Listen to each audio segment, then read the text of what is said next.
নবীজি নিজে কাঁদতেছেন।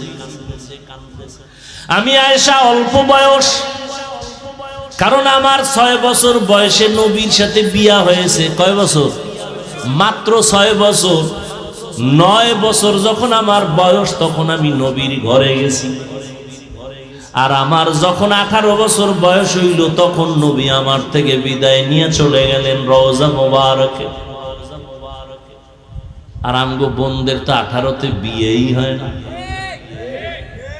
আম্মা জানের 18 বছর যখন বয়স নবী বিদায় হয়ে গেলেন, মাত্র নবীজির ঘর করলেন আমার আম্মা কয় বছর? মাত্র 9 বছর। 18 বছরের মেয়ে মাত্র নবীরে পাইলেন 9 বছর। তো এই 9 বছরে আম্মা জান কি পাইছেন? এই বয়ান করলে সারা রাত চলে যাবে। আম্মা জান এই 9 বছরে কি পাইছেন? তবে 1 মিনিটে একটা কথা বলি। আম্মা জান বলেন 9 বছরে রসুলের নেক নজর পাইছি, সোহবত পাইয়া আমি 2000-এর উপরে হাদিসের হাফেজা হয়ে গেছি এবং পৃথিবীর শ্রেষ্ঠ তাফসীর করনেওয়ালা আমি আয়েশা হয়েছি। এরে আল্লাহর গোলাম, সেই নবী আয়েশা বলেন দেখি আমার হুজরায় বসে কাঁদেন। ভয় পেয়ে গেলাম নবীর সাথে না জানি আমার কোনো বেয়াদবি হলো। আমি জিজ্ঞাসাই করে ফেললাম নবী কাঁদেন কেন? আমি আয়েশার কোনো বেয়াদবি কয় না না, ও নবী তো কেন কাঁদেন? নবী বলেন ও আয়েশা, কিয়ামতের দিনের কথা মনে পড়েছে। কিয়ামতের এমন ভয়ঙ্কর হালাত আমার উম্মতের উপায় কি হবে? আম্মা জান বলেন কেমন হালাত হবে নবী? আম্মা জানকে নবী বলেন হাসরের ময়দান তেমন কঠিন হবে, এই জমিন হবে কিয়ামতের মাঠ। এই জমিন আল্লাহর আদালত হবে, সমস্ত নারী পুরুষ উলঙ্গ দাঁড়াবে। একদিকে সূর্যের গরম, জমিনটা মাটি থাকবে না, তামা হয়ে যাবে। অন্যদিকে জাহান্নামের আওয়াজ, জাহান্নামের আওয়াজে হাসরের ময়দানটা থরথর করে কেঁপে উঠবে। আম্মা জানকে নবী বলেন ও আয়েশা, আমার আল্লাহ রাগান্বিত আওয়াজ দিয়ে বলবেন লিমানিল মুলকুল ইয়াউম লিল্লাহিল ওয়াহিদিল কাহ্হার। আল্লাহ পাক আওয়াজ দিয়ে বলবেন আজকের দিনের রাজত্বটা কার? এই আওয়াজে মানুষ এতটাই ভয় পাবে, নবীদের কোনো গুনাহ নাই তারাও কান্না শুরু করবেন। ঈসা নবী কাঁদবেন, মুসা নবী কাঁদবেন। কান্না কইরা কেউ বলবে না উম্মতের কি উপায় হবে, সবাই কান্না করবে নিজের জন্য, নিজের জন্য। আদম কাঁদবে আমার উপায় কি, মুসা নবী কাঁদবেন আমার উপায় কি, ঈসা নবী কান্না করবেন আমার উপায় কি। আম্মা জান বলেন তখন উম্মতের কি উপায় হবে? উম্মতের নিয়ে মুসা নবীও ভাববেন না, ঈসা নবীও ভাবনা করবেন না। উম্মত গুলো যাবে সুপারিশের জন্য, বলবে আমি পারবো না। মুসা নবী বলবে আমি পারবো না। পরে তারপরে কি হবে? নবী বলেন এই উম্মত গুলো ঘুরে ঘুরে খুঁজবে আখিরি নবী মুহাম্মদ কোথায়। উম্মতেরা খুঁজতে থাকবে। তখন নবী বলেন আয়েশা আমারে খুঁজে খুঁজে কোথাও পাবে না। ও নবী আপনি তখন থাকবেন কই? নবী বলেন আমি তখন থাকবো মাকামে মাহমুদ, আমার মাওলার সামনে সেজদায় পড়ে আমি কান্না করব। মুসা নবী কাঁদবেন আর বলবেন আমাকে বাঁচাও। আর আমি মুহাম্মদ একবারও বলবো না আমারে বাঁচাও। আমি কান্না করে বারবার বলবো আল্লাহ আমার উম্মতের বাঁচাও, আমার উম্মতের বাঁচাও। আমার একটা উম্মত যেন জাহান্নামে না যায়। তখন নবী কি উপায় হবে? তখন আমার নবী বলেন ও আয়েশা আমার আল্লাহ আমার কান্না বরদাস্ত করতে পারবেন না। আল্লাহ বলবেন নবী আপনি মাথা উঠান, আপনার উম্মত গুলো ধরে ধরে বাছাই করে করে জান্নাতের দিকে নিয়ে যান। নবী তখন আপনি কি করবেন? বলে আমি খুশিতে আমার উম্মত গুলো বাছাই কইরা কইরা জান্নাতের পথে নিব। আম্মা জান বলেন কোটি কোটি কোটি কোটি মানুষের ভিতরে মুসা নবীর উম্মত, ঈসা নবীর উম্মত, নূহ নবীর উম্মত, আপনার উম্মতের চিনবেন কি করে? নবী বলেন, ও আয়েশা, আমার উম্মত যারা ওযু বানাইয়া 5 বেলার নামাজ পড়বে, কিয়ামতের ময়দানে তাদের ওযুর জায়গাগুলো নূরের আলোতে ঝলমল করতে থাকবে। আমি দেইখা আমার উম্মত গুলোরে ধইরা ধইরা জান্নাতের রাস্তায় নিয়া হাউজে কাউসারের সামনে লাইনে দাঁড় করাইয়া আমি নিজে হাত দিয়া পানি উঠায় উঠায় কাউসারের পানি পান করাবো। আমার উম্মতের এমন পানি দিব, কিয়ামতে আর কোনো পিপাসাই লাগবে না। ও উম্মতেরা, নবী বলেন এক পর্যায়ে আমার উম্মতের পানি পান করানোর মাঝামাঝি একটা পর্দা পড়বে মাঝখানে।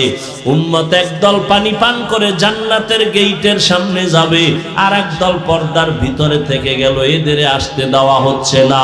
আমি নবী বলবো, ও ফেরেশতারা পর্দা দিয়া বাধা দিলা কেন? ফেরেশতারা বলবে, নবী, এরা আপনার আসল উম্মত না। আপনি দুনিয়া থেকে বিদায়ের পরে আপনার সাহাবায়ে কেরাম, ওলামায়ে কেরাম পাও ধরে ধরে বয়ান করত, কিন্তু এরা মানত না। এরা কোরআনের বিরোধিতা করত, দ্বীনের বিরোধিতা করত, আলেমের বিরোধিতা করত, সুন্নত জবাই করত। তখন নবী বলেন, আয়েশা, আমিও রাগান্বিত ভাব নিয়ে বলবো, সহকান সহকা লিমান গাইয়ারা মিন বাদি, তোমরা দূর হইয়া যাও, আমি তোমাদের উম্মত বলে স্বীকার করতে চাই না। যখন এদের ভাগায় দেওয়া হবে, আল্লাহর অর্ডার হবে, এদের হাতে জাহান্নামের হ্যান্ডকাপ লাগাইয়া দাও, জাহান্নামের দিকে নিয়ে যাও। জাহান্নামের আগুন লাগা মাত্র শরীরটার মধ্যে কলিজা পর্যন্ত ভুনা হয়ে যাবে। ওয়াসিকাল্লাযীনা কাফারু ইলা জাহান্নামা যুমারা হাত্তা ইযা জাউহা ফুতিহাত আবওয়াবুহা ওয়া ক্বালা লাহুম খাযানাতুহা আলাম ইয়াতিকুম রুসুলুম মিনকুম ইয়াতলুনা আলাইকুম আয়াতি রাব্বিকুম ওয়া ইউনযিরুনাকুম লিকা ইয়াউমিকুম হাযা ক্বালু বালা ওয়ালাকিন হাক্কাত কালিমাতুল আযাবি আলাল কাফিরিন। জাহান্নামের দিকে নেওয়া হবে টানতে টানতে হাসরাইয়া। আল্লাহর আযাব বড় ভয়ঙ্কর। আল্লাহ কোরআনে বলেন, ও দুনিয়ার মানুষ, তোমাদের কলবটা কি এত খারাপ? তাকায় দেখো, আমার আযাবের ভয়ে পাথর, শক্ত পাথরও কান্না করে।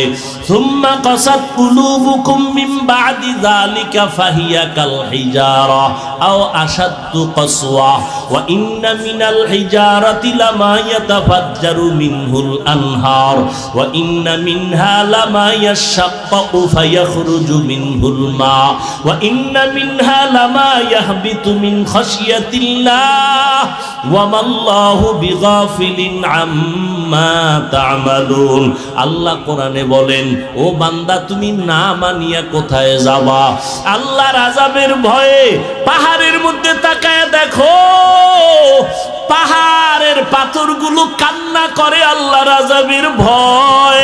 কারণ আল্লাহ কোরআনে সূরা তাহরিমে বলেন, ওয়াকুদুহান নাসু ওয়াল হিজারা, জাহান্নামের আগুন জ্বালাইতে আল্লাহ ব্যবহার করবেন মানুষ আর পাথর। পাথর দিয়া জাহান্নামের আগুন জ্বালাবেন, মানুষ দিয়া জাহান্নামের আগুন জ্বালাবেন। এজন্য পাথর কাঁদতেছে। আল্লাহর কোরআনের আয়াত, কিছু কিছু পাথর কান্না করে করে নহর জারি করেছে। সিলেটের জাফলংয়ে যাও, পাথর পাহাড়ে তাকায় দেখো ঝর্ণা। আল্লাহর কোরআনের আয়াত কয়, ও ঝর্ণা দিয়ে পানি আসে না, ও কান্নার প্রবাহিত নহর। ও কাঁদতেছে জাহান্নামের আযাবের ভয়।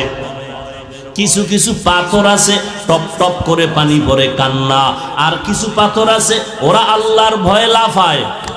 ওয়া ইন্না মিনহা লামা ইয়াহবিতু মিন খাশিয়াতিল্লাহ। দেখবা, পরীক্ষা তো করবা না, সমালোচনা করবা। পাহাড়ের কাছে গিয়া দেখবা কিছু পাথর আছে 10 জনে দরিয়াও লড়ানো যায় না, কিন্তু কিছু কিছু পাথর এত ভারী, আজকে দেখবা এখানে, কালকে দেখবা এখানে। ওরা আল্লাহর আযাবের ভয়ে লাফায়, এক স্থানান্তরিত হয়। আল্লাহর কোরআনের আয়াত, আল্লাহর আযাবের ভয়ে যদি পাথর থেকে পানি আসে, তুমি কি পাথর থেকে শক্ত, তোমার চোখে কেন পানি আসবে না? আল্লাহর কাছে তওবা করো, গুনার কথা স্মরণ করো, মা বাবার দোয়া নেও। তোমার পাশে কত যুবক স্কুল কলেজে পড়িয়াও নামাজ পড়ে, তুমি কেন পারো না? র্যাব আর্মি পুলিশ বিডিআরের চাকরি করে, নামাজ পড়ে, তুমি কেন পারবা না রে বাবা? তোমার মতো যুবক রাস্তায় গাড়ি চালায়, নামাজ ছাড়ে না, তুমি কেন পারবা না? তোমার মতো যুবক কৃষি কাজ করে, নদীর মধ্যে মাছ ধরে, নামাজ ছাড়ে না, তুমি কেন পারো না রে বাবা? ও বৃদ্ধ বাবাজি, আপনার মতো কত বুড়ারা হাতে লাঠি নিয়ে মসজিদ গিয়া নামাজ পড়ে, আপনি কেন পারেন না? ও পর্দার আড়ালের আম্মা জানেরা, আপনাদের মতো কত মা এখনো আছে তাহাজ্জুদ ভরে 5 ওয়াক্ত নামাজ পড়ে, স্বামীর মাল হেফাজত করে, সন্তানগুলোকে আদর্শ সন্তান বানানোর মেহনত করে। ও পর্দার আড়ালের বোনেরা, তোমার মতো কত বোন আছে নামাজ পড়ে, পর্দা রক্ষা করে, মোবাইলে সময় নষ্ট করে না, তুমি কেন পারবা না? এখন থেকে তওবা করে নাও। মা বাবার দোয়া ছাড়া কসম আল্লাহর তোমার সফলতার দরজা খুলবে না।